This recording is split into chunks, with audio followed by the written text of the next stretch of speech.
आज का वीडियो है एनवायरनमेंट से संबंधित। जब भी हम क्लाइमेट चेंज की बात करते हैं तो कार्बन एमिशन, कार्बन फुटप्रिंट और नेट जीरो की बहुत बात होती है। आज के वीडियो में हम ये डिटेल में जानेंगे कि आखिर ये होती क्या है और हम किस तरीके से अपने कार्बन फुटप्रिंट को जीरो कर सकते हैं। तो क्या है कार्बन फुटप्रिंट और कैसे अचीव करें नेट जीरो। कार्बन फुटप्रिंट क्या होते हैं? किसी भी व्यक्ति या बिजनेस के द्वारा सीधे या घुमा के निकाली गई ग्रीन हाउस गैस। अब हम उन्हें वापस तो नहीं ले सकते, पर हाँ कुछ कदम ऐसे उठा सकते हैं कि जितनी हमने ग्रीन हाउस गैसेस निकाली हैं उतने ही अमाउंट को किसी न किसी तरीके से कम कर दें। जैसे पेड़ लगाना, रिसाइकलिंग करना, रिन्यूएबल एनर्जी का इस्तेमाल करना, यानी कि हमारे द्वारा निकाली गई ग्रीन हाउस गैस और हमारे द्वारा कम की गई ग्रीन हाउस गैस बराबर हो जाए।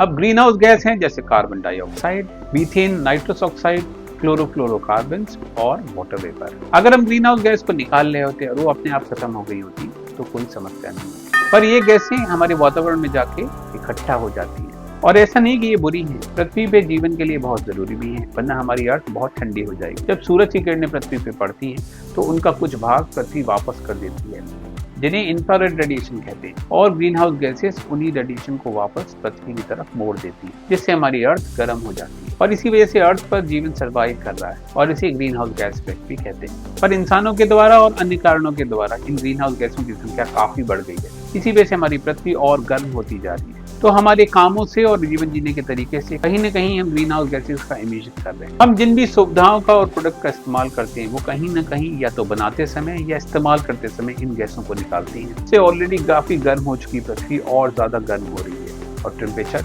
बढ़ते चले जा रहे हैं। तो जैसे हम गीली मिट्टी में कहीं जाते हैं तो हमारे पैरों के निशान बन जाते हैं, उसी तरीके से हमारे कामों के निशान एनवायरनमेंट में बन जाते हैं, जो कि ग्रीन हाउस गैस के रूप में होते हैं। जब हम ग्लोबल वार्मिंग की बात करते हैं तो कुछ शब्दों का विशेष महत्व हो जाता है। इसी में पहला है कार्बन डाइऑक्साइड इक्विवेलेंट, यानी कि CO2e, और ये दर्शाता है कि 1 मीट्रिक टन अन्य ग्रीन हाउस गैस जितनी गर्मी यानी कि ग्लोबल वार्मिंग कर सकती है, कार्बन डाइऑक्साइड के कितने मीट्रिक टन उतनी ही गर्मी यानी कि ग्लोबल वार्मिंग कर सकता है, और इसे ही कार्बन डाइऑक्साइड इक्विवेलेंट यानी कि CO2e बोलते हैं। इसी तरीके से हर ग्रीन हाउस गैस का ग्लोबल वार्मिंग पोटेंशियल भी होता है, जिसको GWP बोलते हैं। GWP इंडेक्स में कार्बन डाइऑक्साइड की वैल्यू 1 है और ये मेजर करता है कि अन्य गैसें कार्बन डाइऑक्साइड की तुलना में कितना गुना ज्यादा ग्लोबल वार्मिंग कर सकती हैं। तो इस टेबल के हिसाब से मीथेन गैस कार्बन डाइऑक्साइड के मुकाबले 29.8 टाइम्स ज्यादा ग्लोबल वार्मिंग कर सकती है। इमिशन स्टैंडर्ड वो लिमिट है जो सरकार तय करती है कि कितना ज्यादा से ज्यादा पोल्यूशन वो बर्दाश्त कर सकती है, कितना ज्यादा से ज्यादा पोल्यूशन वो अलाउ करेगी। चैनल के लिए नए हैं तो हमें सब्सक्राइब करिए और बेल आइकन को प्रेस करिए।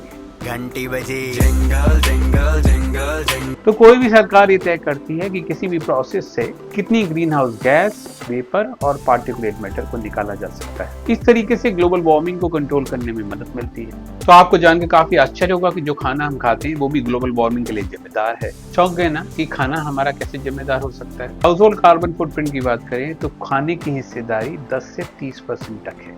जाहिर सी बात यह है कि नॉनवेज खाने की फुटप्रिंट वेज खाने की फुटप्रिंट के मुकाबले ज्यादा है। खाने से मेनली कार्बन डाइऑक्साइड, मीथेन और नाइट्रस ऑक्साइड निकलती है। खेतीबाड़ी करते हुए कार्बन डाइऑक्साइड का एमिशन ग्लोबल गैस एमिशन का 11% है। अब वही खाना आप तक पहुंचाने के लिए ट्रांसपोर्टेशन का इस्तेमाल किया जाता है, वो भी ग्लोबल वार्मिंग के लिए जिम्मेदार है और इसमें यहाँ पर इसकी हिस्सेदारी 5% है, क्योंकि खाना बनाने से 68% एमिशन आते हैं। ट्रांसपोर्टेशन सेक्टर भी कोई बहुत पीछे नहीं है। वर्ल्ड की 1/4 यानी कि 25% कार्बन डाइऑक्साइड आती है इसी सेक्टर से। जाहिर सी बात है क्योंकि हम फॉसिल फ्यूल का इस्तेमाल करते हैं, जिनको जलाने से कार्बन डाइऑक्साइड और अन्य ग्रीन हाउस गैसेस निकलती हैं। जहाँ पे लोग ट्रेवल ज्यादा करेंगे वहाँ पे एमिशन ज्यादा होगा। इसीलिए जो विकसित देश हैं यानी कि डेवलप कंट्रीज हैं वहाँ पे कार्बन फुटप्रिंट ज्यादा है। एक व्यक्ति जितनी दूर तक कार का इस्तेमाल करेगा उतनी ही ज्यादा उसके कार्बन फुटप्रिंट होंगे। कार्बन फुटप्रिंट हवाई जहाज में सफर करने से कम होंगे। डीजल की गाड़ियों का कार्बन फुटप्रिंट ज्यादा है। इंडिया में जब हम लोग भारत 4 से भारत 6 स्टेज पे माइग्रेट किए थे उस वक्त एमिशन नॉर्म्स के हिसाब से डीजल की गाड़ियां काफी महंगी हो गई और इसीलिए छोटे सेगमेंट में डीजल की गाड़ियां बंद हो गई, क्योंकि हमारी छोटी गाड़ियों का सेगमेंट काफी प्राइस सेंसिटिव है। क्योंकि फॉसिल फ्यूल्स को जलाने से खतरनाक ग्रीन हाउस गैसेस बाहर निकलती हैं, इसीलिए कुछ इमिशन स्टैंडर्ड बनाए गए और भारत 6 इमिशन स्टैंडर्ड एक अपर लिमिट तय करता है जहां तक कोई भी कार या ट्रांसपोर्ट का साधन पोल्यूशन कर सकता है। मजे की बात है कि हमारे घर में चलने वाला पंखा, AC और ठंडी जगहों में हीटिंग के लिए इस्तेमाल की जाने वाली व्यवस्थाएं या कारखानों में चलने वाली मशीनें सब हीट को रिलीज भी करती है। और अगर हम डायरेक्ट सोर्स की बात करें तो ट्रांसपोर्टेशन सेक्टर सबसे ज्यादा पोल्यूशन करने वाला है, क्योंकि हमारे सारे ही साधन फॉसिल फ्यूल से चलते हैं। फॉसिल फ्यूल्स यानी कि पेट्रोल, डीजल और कोयला। पर आज भी फॉसिल फ्यूल से चलने वाली गाड़ियां संख्या में ज्यादा है, क्योंकि उनकी इनिशियल कॉस्ट काफी सस्ती पड़ती है बजाय ईवी या हाइब्रिड गाड़ियों से। अगर हम इनडायरेक्ट सोर्स की बात करें और पावर के एंड यूज को शामिल कर लें तो पावर सेक्टर सबसे बड़ा पॉल्यूटेंट है और ट्रांसपोर्टेशन सेक्टर दूसरे नंबर पर आ जाए। शहरों में बढ़ती गाड़ियों की वजह से न सिर्फ ट्रैफिक जैम होता है और उसकी वजह से पहले से भी ज्यादा ग्रीन हाउस गैस का इमिशन होता है। हमारे घरों में इस्तेमाल होने वाले सारे अप्लायंसेस और डिवाइस भी जिम्मेदार हैं ग्लोबल वार्मिंग के, और उनकी हिस्सेदारी 39% है। जो भी डिवाइस एनर्जी का इस्तेमाल कर रहे हैं सब ग्लोबल वार्मिंग के लिए कहीं ना कहीं जिम्मेदार है। अगर पंखे और एसी कोई मिला ले 2022 में उन्होंने 2113 वाट आवर पावर को कंज्यूम किया था, जबकि कुल बिजली की खपत 29,013 किलोवाट आवर, और एसी ने अकेले वर्ल्ड की 7% बिजली का इस्तेमाल किया था। और क्योंकि इस्तेमाल बढ़ा है इसलिए बिजली की डिमांड भी बढ़ी है, और 2000 से 2022 के बीच में बिजली यानी कि पावर की डिमांड 90% तक बढ़ी, और उसमें एक बहुत बड़े हिस्से में बिजली बनाई जाती है फॉसिल फ्यूल्स का इस्तेमाल करके, जिससे पॉल्यूशन और ग्लोबल वार्मिंग होती है। तो अकेले एसी के इस्तेमाल के लिए लगाई गई बिजली से 1 बिलियन टन CO2 का इमिशन हुआ।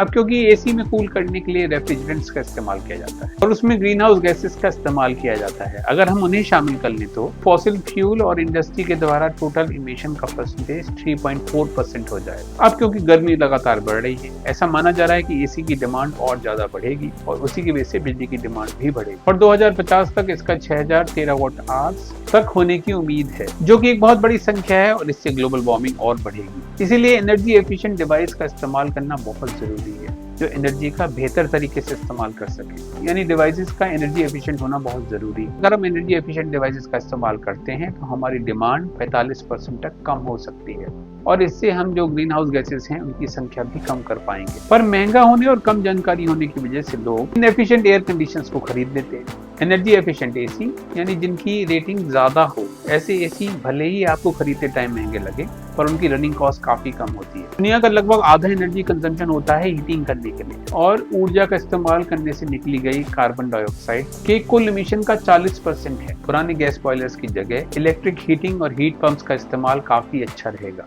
अगर आपकी आदत भी है कि प्लग को सॉकेट में लगा रहने देते हैं, ये सोच के कि पावर का इस्तेमाल ना हो रहा हो, पर स्टैंड बाय मोड में भी पावर का इस्तेमाल होता है, तो उनको निकाल के बाहर रखना शुरू कर दीजिए। एनर्जी का सही इस्तेमाल करने के लिए ज्यादा से ज्यादा LED का इस्तेमाल करें। हालांकि इंडिया में एनर्जी एफिशिएंसी की रेटिंग है 1 से 5 तक, पर महंगा होने की वजह से लोग 2 और 3 स्टार डिवाइसेस को ही प्रेफर करते हैं। इलेक्ट्रिसिटी को बनाने के लिए पावर स्टेशन बनाए जाते हैं। इलेक्ट्रिसिटी जनरेशन में आज भी 37% हिस्सेदारी है कोल बेस्ड प्लांट की, यानी कि कोयले का इस्तेमाल करके बिजली को बनाया जाता है, जिनको थर्मल पावर प्लांट बोलते हैं। बिजली के उत्पादन में निकलने वाली कार्बन डाइऑक्साइड का सबसे बड़ा सोर्स है कोयला। अन्य के मुकाबले कोयला ज्यादा कार्बन निकालता है। कोयले से 2249 पाउंड CO2 निकलती है, जबकि ऑयल से 1672 और गैस से 1135 पाउंड CO2 निकलती है। अब सवाल यह है कि हम अपने इमिशन को कम कैसे कर सकते हैं। तो सबसे बड़ा है कि अपने इंटरनेट की सर्फिंग को कम करें।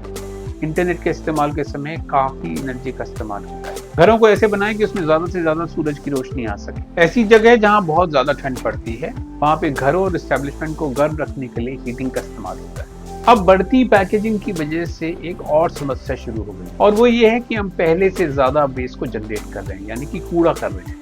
फेंकने से पहले सोचते नहीं है, सोचते तो है ही नहीं, कहाँ जा रहे हो कहाँ जा रहे हो।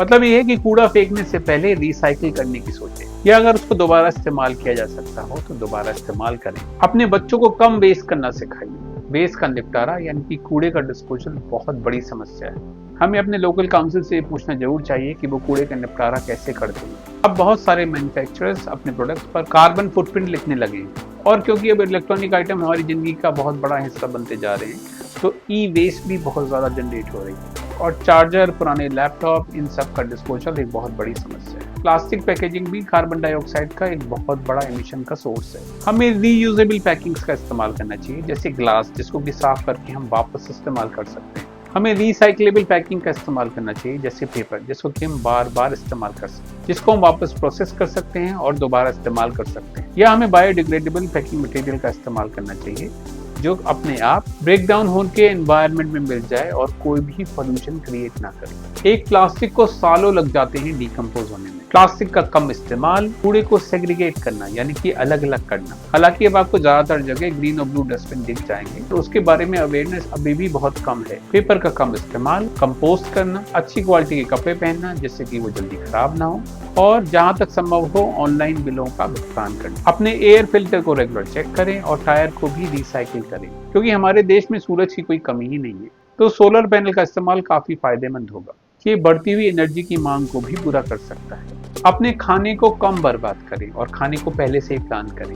नॉन वेज की मात्रा थोड़ी कम कर दें। अगर संभव हो तो पैदल चलें या कारपूल करें या पब्लिक ट्रांसपोर्ट का इस्तेमाल करें। इंडिया जैसे देश जहाँ पे बहुत ज्यादा गर्मी पड़ती है, तो वहाँ पे जब मौसम ठंडा हो तो कोशिश करें कि पब्लिक ट्रांसपोर्ट का इस्तेमाल करें, और कम दूरी के लिए पैदल भी चला जा सकता है।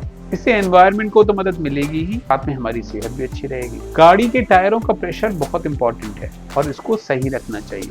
अगर टायरों में सही प्रेशर नहीं होगा तो गाड़ी की फ्यूल एफिशिएंसी कम हो जाती है। खाने के बर्तन धोने के लिए अगर आप लिक्विड सोप का इस्तेमाल करती हो या डिश वॉशर का इस्तेमाल करती हो, तो ध्यान रखें कि पानी का कम से कम इस्तेमाल करें और एनर्जी एफिशिएंट डिवाइस का ही इस्तेमाल करें। पानी का इस्तेमाल बहुत संभाल के करना चाहिए। हमारे घर के सभी अप्लायंसेस किसी न किसी तरीके से कार्बन फुटप्रिंट के लिए जिम्मेदार है, इसीलिए एनर्जी एफिशिएंट अप्लायंसेस का उपयोग बढ़ाना होगा। हमारे आगे आने वाली जनरेशन को यानी कि बच्चों को ये सब चीजें करके दिखानी होगी, तभी वो इसको फॉलो करेंगे। अगर आप ये सोचें कि आपके छोटे से योगदान से होगा क्या, तो थोड़ा थोड़ा करके ही बड़ा बनता है। अगर हम अभी भी नहीं जगे तो काफी देर हो जाएगी। हमारी पृथ्वी का टेम्परेचर प्री इंडस्ट्रियल एरा से ज्यादा हो चुका है और हमें पूरे प्रयास करने चाहिए कि ये 2 डिग्री सेंटीग्रेड से नीचे ही रहे।